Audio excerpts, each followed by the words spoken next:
O Banco do Brasil despenca hoje na Bolsa de Valores, vem caindo ao longo do tempo e muitos que compraram quando caiu para 25, outros que compraram quando caiu para 22 e agora está 21 um pouquinho.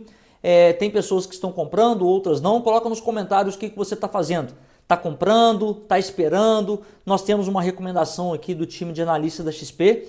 Porém, eu quero reagir aqui o que o analista Matheus vem dizendo sobre a ação, se vale a pena comprar, se vale a pena vender. E eu quero trazer aqui também minha opinião, o que eu venho fazendo para os clientes. Se você é novo por aqui, muito prazer falar com você. Meu nome é Thiago Montini, eu sou assessor de investimentos e eu estou aqui para poder te ajudar a te trazer clareza. Fica no vídeo, eu vou mostrar aqui o que o analista está dizendo, mas antes eu tenho um presente para você, olha só. Você que investe em ações e fundos imobiliários e ainda não tem uma planilha para controle dos seus ativos, você precisa conhecer a planilha inteligente. Ela atualiza sozinha com o Google, olha só o preço atual atualizado junto com o Google, te dando todo o parâmetro e perspectiva do quanto que você tem de lucro, o quanto que a sua carteira está valorizando em cada ativo, o quanto que é o seu preço médio descontado, preço médio, dividend yield and cost, o quanto que você recebeu de dividendo em relação ao seu preço médio, o peso ideal para cada ativo, e ainda você tem todo o parâmetro em tempo real, o patrimônio que você tem, o valor investido total, a quantidade de ações, fundos imobiliários, dá para colocar BDRs, ETFs, e ainda você consegue ver a valorização em tempo real, olha que genial, né? E ainda você consegue equilibrar a sua carteira como todo, colocando aqui se tem renda fixa, renda variável, internacional, criptomoeda, e o melhor, né? Você consegue também alimentar os dividendos, e aí você tem um parâmetro por completo do quanto que você está ganhando em valorização somado com os dividendos. Você não pode ficar de fora. Clique em Saiba Mais e adquira agora essa planilha, que vai ser um diferencial para os seus investimentos. Bom, direto ao ponto, vamos ver aqui e reagir o que o analista da XP vem dizendo sobre o Banco do Brasil. Vamos lá. Bom dia, Rafi, bom dia, Marcos, bom dia a todo mundo que está escutando a gente. É isso mesmo, eu acho que eu vou fazer aqui uma recapitulação, né? A gente ali em abril, o banco tinha acabado de divulgar os resultados do quarto trimestre de 2024, né? E aí ele divulgou o guidance para 2025. E a gente atualizou as nossas estimativas. Assim que a gente atualizou, o nosso preço-alvo por ação estava em R$ 41. Na época, isso era um potencial upside ali próximo, né, um potencial de valorização próximo a 50%, a gente tinha uma recomendação de compra e o nosso lucro estimado para 2025, ele estava dentro do intervalo sugerido pelo guidance da companhia, né, estava ali na casa de 39 bi. Vamos lá, o que é guidance, tá? É a projeção de indicadores, projeção de resultado do Banco do Brasil, onde o mesmo projetou um número para 2025. E depois esse número veio totalmente o contrário. E segundo o analista, tinha aqui diante de todo esse cenário, de todo esse contexto, tínhamos uma recomendação de compra para o Banco do Brasil a R$ 41, pessoal. Olha só, R$ 41. E depois foi cortada essa recomendação diante do resultado que veio do primeiro trimestre de 2025. Mas vamos continuar. 45 dias depois, mais ou menos, no final de maio, o Banco do Brasil divulgou os números do primeiro trimestre, onde acho que a gente já trouxe isso aqui no passado, né? Mas teve a implementação da nova resolução 4966, teve uma deterioração do agro, e o banco suspendeu algumas linhas do guidance para 2025. Eles colocou em revisão, falou, olha, a gente vai precisar rever, a gente não sabe exatamente para onde vai, elas não estão mais válidas. A gente voltou para o nosso modelo, atualizou os números, reduzimos a nossa estimativa para 2025, né, que estava ali em 39, veio para 28 a estimativa de lucro, assim, caiu bastante, nosso preço-alvo caiu para R$ 32 e o potencial de valorização ficou ali mais próximo de 30%. Então, tínhamos uma recomendação a R$ 41 e caiu agora para 32. Eu falo tínhamos, né, mas o time aqui de analistas da XP que nos ajudam muito, mas eu vou discordar de algumas coisas, tá? E eu quero que você fique para assistir. Vamos lá. Recomendação de 41 caiu para 32 e caiu mais ainda. Vamos lá. Aí agora a gente, né, tentando investigar o que vinha acontecendo no agro, passado pouco mais de um mês ali, né, o nosso último update tinha saído no final de maio, agora no início de julho, a gente revisa novamente as nossas estimativas. E qual foi o principal gatilho para essa revisão, né? Quando a gente conversou com diversos players do mercado, tentando entender o que podia estar acontecendo, e acompanhando os dados, né, dados de crédito do Banco Central, informações sobre emissão de CPR, né, que é a cédula do produtor rural, a gente viu que a piora da inadimplência do agro, ela continuou. Então, assim, o banco já tinha antecipado que os meses de abril e maio poderiam ainda ter um agravamento, e a gente de fato confirmou isso, e talvez num ritmo até um pouco acima. Isso fez a gente revisar a nossa estimativa do segundo TRI. A gente tinha uma expectativa de lucro de 6,4 bi no segundo trimestre, isso agora veio para 5,4, e consequentemente a gente revisou a do ano para baixo, né? Então lembra que estava lá em 39, veio para 28, agora está em 26. Vou fazer uma correção aqui, tá? Eu falei 38, é 28, tá? E agora foi para 26. Então, assim, a recomendação desceu, caiu mais ainda, tá? Então, só corrigindo aqui o que eu disse, leve em consideração que ele falou aqui, eu errei o número. Então, e aí no nosso relatório, a gente traz um pouco esses fatores que fizeram aí a gente ficar ainda um pouquinho mais negativo nesse último mês. E aí com o adicional de que a gente está rolando o nosso target para o final de 2026, né? Então o nosso preço de R$ 32 por ação ele era para final de 2025.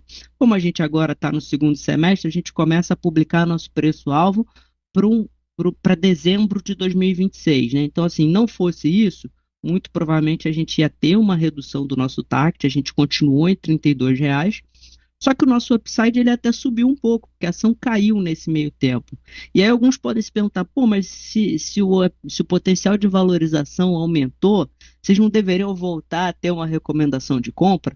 E acho que aqui vale explicar que, assim, apesar do potencial de valorização ter aumentado um pouquinho, a gente continua vendo riscos de novas revisões para baixo nos números do Banco do Brasil, né? Então, assim, o que a gente entendeu que se antes a gente considerava que o segundo TRI poderia ser o ápice da inadimplência do agro, agora a gente já vê algum risco disso escorregar para o terceiro trimestre. Então, acho que essa é a preocupação que a gente vê para o banco.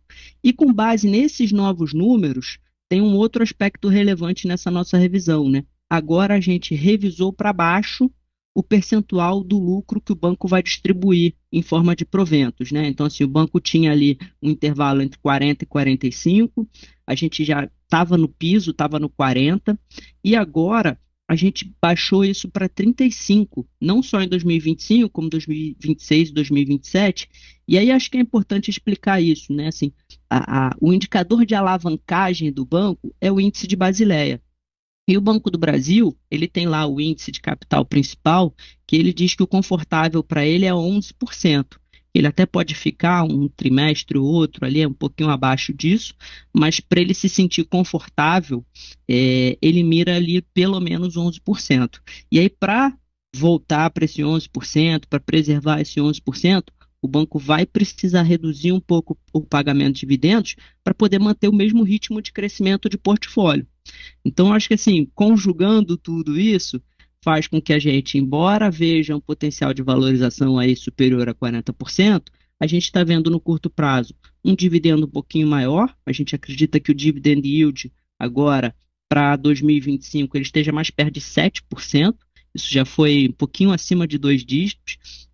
E com um potencial de, acho que até o próprio banco, quando ele suspende algumas linhas do guidance, ele dá a entender que ele também não tem absoluta convicção de onde para essa inadimplência do agro. E essa inadimplência do agro, ela acaba se arrastando, né? Porque às vezes o produtor rural, ele deixa de pagar uma operação, mas ele acaba que ele fica sem dinheiro também para pagar o cartão de crédito dele, aí tem alguém na cadeia de suprimentos do agro que deixa de receber e aí também atrasa. Então a gente vê uma inadimplência que está pegando. Começa no agro e se espalha para pessoa física, para companhias dentro desse portfólio do Banco do Brasil.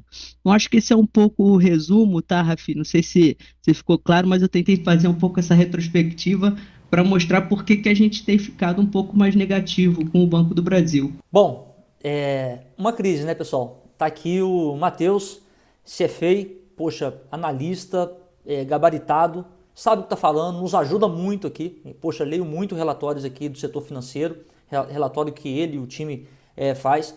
Só que assim, eu discordo de algumas partes, tá, do que ele vem falando aqui em relação à recomendação, tá? Porque assim, se você pensa no curto prazo, poxa, o Banco do Brasil vai diminuir um pouco o dividendo? Ele já falou aqui que vai. A projeção é de cair para 35%, que nós chamamos de payout. É o quanto que o Banco do Brasil está tirando da sua lucratividade para distribuir em dividendo. tá? E aí, caindo esse dividendo do Banco do Brasil, a ação tende a cair, porque muitas pessoas acabam investindo buscando dividendos. Aí, vendo outras empresas do mesmo segmento pagando um pouco mais, as pessoas acabam desanimando mesmo. Porém, não significa que o Banco do Brasil está deixando de dar lucro, muito pelo contrário. Ele está optando em distribuir menos a sua lucratividade em dividendo para poder ter mais caixa, para poder aumentar a sua segurança por causa dessas questões do agro que vem aumentando muito a inadimplência do Banco do Brasil. Essa crise do agronegócio que seria o pico da crise no segundo trimestre, só que podendo estender para o terceiro trimestre de 2025, segundo o analista. E assim, o que eu venho fazendo nesse momento? Antes de dizer o que eu venho fazendo, mostrar para vocês aí, né? O Banco do Brasil caiu hoje, despencou na Bolsa de Valores, a Bolsa de Valores hoje, Petrobras caiu, Vale caiu, Banco do Brasil caiu, e poxa, 2%, né? Chegando a R$ 21,52, uma queda bem grande, tá?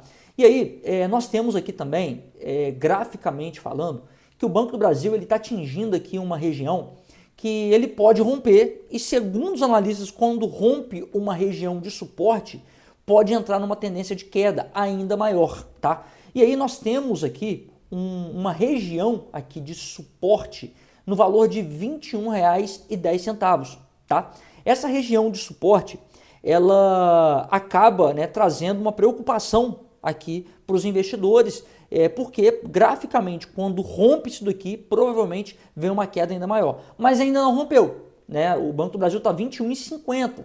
Isso daqui é gráfico, tá, pessoal? É especulação, isso daqui é um movimento especulativo. Eu costumo estudar sobre também, não sou especialista, estou trazendo para vocês aqui o que dizem os analistas, né? Mas eu acredito que não caia mais do que isso. Ah, Thiago, e se cair? Pois é, o futuro a Deus pertence. Não dá para você controlar o que vai acontecer no futuro, senão nenhum de nós, profissionais do mercado financeiro, estaríamos aqui, né? Estaria vendendo na alta e comprando na baixa. Só que, poxa, é muito difícil acertar esse time, é muito difícil. E você que cuida aí do seu trabalho, profissional liberal, ou CLT, funcionário público, que investe o seu dinheiro e você tem outras coisas para fazer, você acha que você vai acertar a todo momento? É muito difícil. Profissional erra, você vai acertar? Então, nesse momento, o que eu venho fazendo? A gente tem gestão de carteira. A gente compra no momento certo para poder abaixar preço médio, olhando para o fundamento da empresa. O fundamento do Banco do Brasil, ele acabou? Não. Ele continua sendo uma empresa boa, continua sendo o Banco do Brasil. Poxa, e tem muitos anos aí de mercado, tá? Poxa, se o Banco do Brasil quebrar, meu amigo, já era o Brasil quebra, né?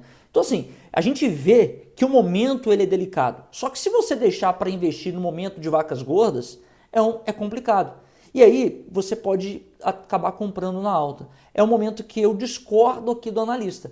E ele mesmo falou, olhando para o curto prazo, ele acredita que não vale a pena investir no Banco do Brasil. Tanto é que a recomendação dele aqui é neutra, embora tenha um potencial de 49%, quase 50% de valorização até 2026, que ele disse. Mas a recomendação é neutra. Segundo o analista, não é para você comprar. Porque ele mesmo falou que no curto prazo o banco pode sofrer ainda.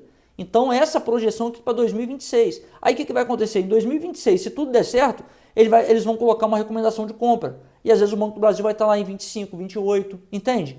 E aí assim, eu não estou dizendo para você comprar agora. Mas se você tiver um pensamento de longo prazo, nos momentos de dificuldade, nos momentos que o mercado está um pouco mais pessimista para com a empresa, que você tem que se posicionar, meu amigo.